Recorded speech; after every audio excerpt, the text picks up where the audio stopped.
The rumor tap's been running for weeks. Now it's a fire hose.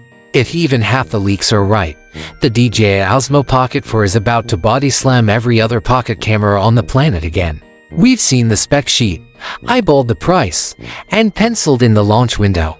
Spoiler: yes, the 1-inch Hasselblad sensor is legit. So the only real question is whether you start pinching pennies or stick with what's already in your bag. Hang around for the next 10 minutes and you'll know exactly who should smash that pre-order button. You can chill on the sidelines. And why this little gimbal on a stick might finally retire the rest of your gear. The leaks, the sources, the reality check. Let's just rip the band-aid. Every major spec you're about to hear comes from two places: a leaked retail sheet that popped up on Weibo last Tuesday and a follow-up slide deck a European retailer accidentally left on a public CDN. Both vanished within hours, but by then half the internet had already saved copies. So while DJI hasn't said the magic words yet, the overlap is too tight to ignore. Add the fact that accessory makers are already cutting foam inserts for ND filter kits and, yeah, we're pretty sure. Disclaimers out of the way. Good. Let's geek out. The 1-inch Hasselblad Sensor Pocket 4's new 1-inch CMOS isn't just bigger, it's just bought new pants bigger. Compared to Pocket 3's 1.3-inch chip, you're looking at twice the surface area. Translation: roughly 1.5 stops more light, shadows that don't look like sandpaper, and colors that actually behave in mixed lighting. DJI didn't stop at bigger. They brought in Hasselblad, the same folks who tuned the Mavic 3 signed to co-engineer the color pipeline. That natural color solution profile is baked in, so skin tones quit turning traffic cone orange under cafe LEDs.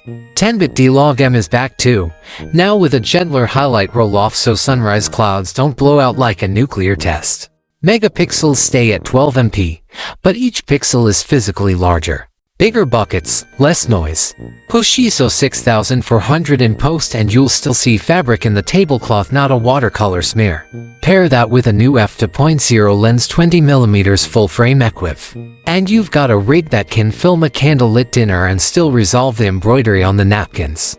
Bottom line: the Pocket 4 isn't joining the 1-inch club. It's jumping to the front of the line with color science no one else at this size can touch, video modes, frame rates, and why 4K 240 FPS is ridiculous. The new image processor is the espresso shot this sensor needed. Headline number: 4K at 240 FPS, 8 real-time seconds stretched into 40 glorious slow-motion seconds at 24 FPS.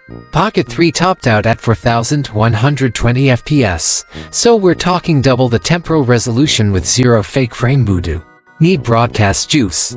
You've got 10-bit for 2222 internal in H, 260 for OH, 265. Edit Sweet Warriors get ProRes 420 to LT up to 4060 FPS. File sizes swell, but scrubbing finally feels like native footage instead of a PowerPoint deck. HDR gets slick too. The sensor can alternate exposures row by row, gifting you real 14-stop dynamic range in video mode. Turn on HDR and the camera grabs two frames, one short, one long, then blends them in real time. The result looks like you showed up with a mirrorless rig, a pair of variable NDs, and a matte box. Except you didn't. You just yanked a gimbal out of your hoodie pocket. That flip-out screen and why size still matters. Pocket 3's screen worked unless you tried vertical framing and accidentally recorded an unflattering chin montage. Pocket 4 stretches the display to 2.5 inches diagonal yet keeps the same body. Better yet, it's a full 360-degree rotatable module. Swing it sideways for vlogs, twist it down for sneaky waist-level shots, or flip it forward for a quick selfie without swapping grips. Brightness peaks at 1200 nits, bright enough to see in noonday sun without the plastic sunshade that always cracks in your back. Old blacks finally melt into the bezels, so you're not distracted by gray bars during night shoots. Touch response is snappy too. Swipe gestures register instantly. No more half-second lag that throws off focus pulls. Double tap for punch in focus, pinch to zoom, swipe up for the new quick menu.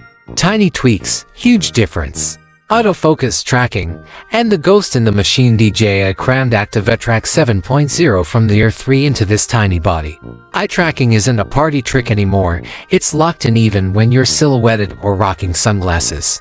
Tap a subject, and the gimbal follows, not just the frame. So if your buddy ducks behind a sign, the Pocket guesses the motion and keeps him centered. Face detection now works in profile. Walk down the street waving at the camera and it'll keep your mug sharp without hunting.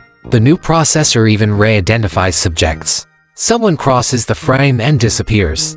Camera tags them and locks back on when they reappear. For stills, hybrid face detect pixels cut focus time in half. Tap to track locks onto an eye in under 80 milliseconds faster than most mirrorless rigs 2 years ago. If your Pulse is doing that thing right now, do me a solid, hit subscribe so you don't miss the nanosecond pre-orders go live. I'll drop the link the instant DJI flips the switch because these first batches always vanish.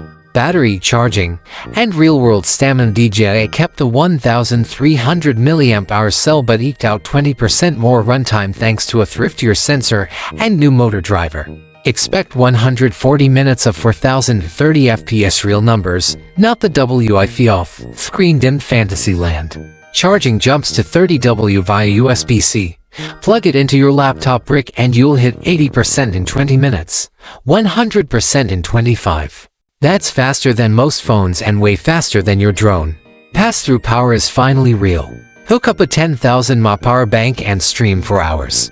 The USB-C port is now full-function power, data, even 4K webcam pass-through. No drivers, no drama. Physical design, ports, and the subtle art of not reinventing the wheel. Weight nudges up to 190 grams, but that includes a metal lens ring and stronger motors for the bigger sensor.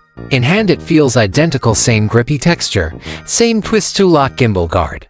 Only telltale is a new triple mic grill above the lens. Ports. One USB-C on the bottom for charging, one on the side for accessories. The side port is USB 3.2 to Gen 2, so you can tether a 5GBps SSD and dump cores faster than brewing coffee.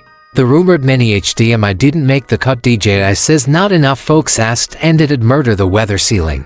IP50 for sticks around. Rain, snow, latte splash fine. Just don't take it snorkeling or the gimbal will lock itself and flash a tiny umbrella like it's judging you. Accessories ecosystem. DJI is launching with a refreshed toy box. The Star is a dual wireless mic kit that snaps into the bottom USB-C and pairs instantly. Range, 250 meters line of sight. And the mics are so small the DJI mic looks chunky by comparison.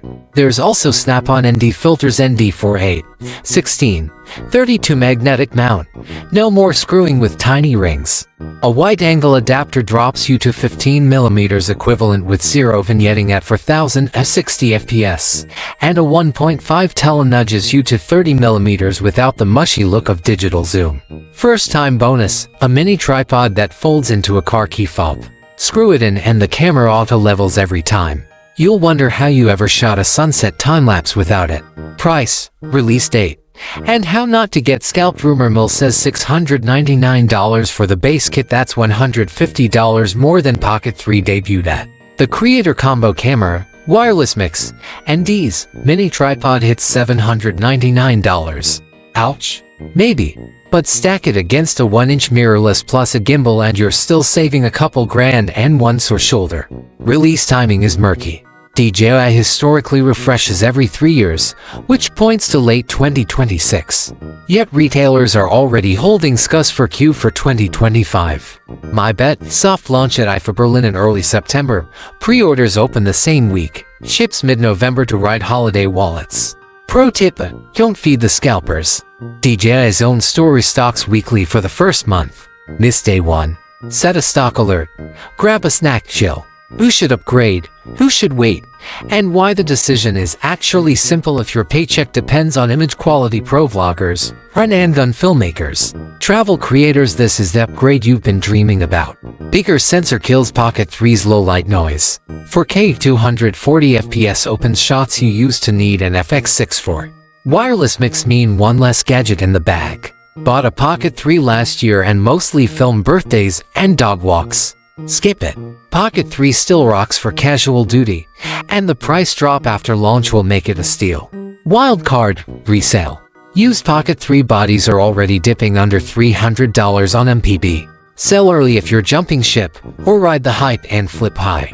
Conclusion: the Pocket 4. In one sentence, it's the first pocket gimbal that feels like a shrunken cinema rig, and it's priced like it knows exactly who needs it. Final call to action: so what's the one feature that makes you smash pre-order? The 1-inch sensor, 4K 240 FPS, or those tiny wireless mics? Drop your answer in the comments and I'll pin the wildest take. If you want that pre-order link the second it drops, hit subscribe and ring the bell. You will thank yourself at 3 AM when batch 1 sells out. Catch you in the next one.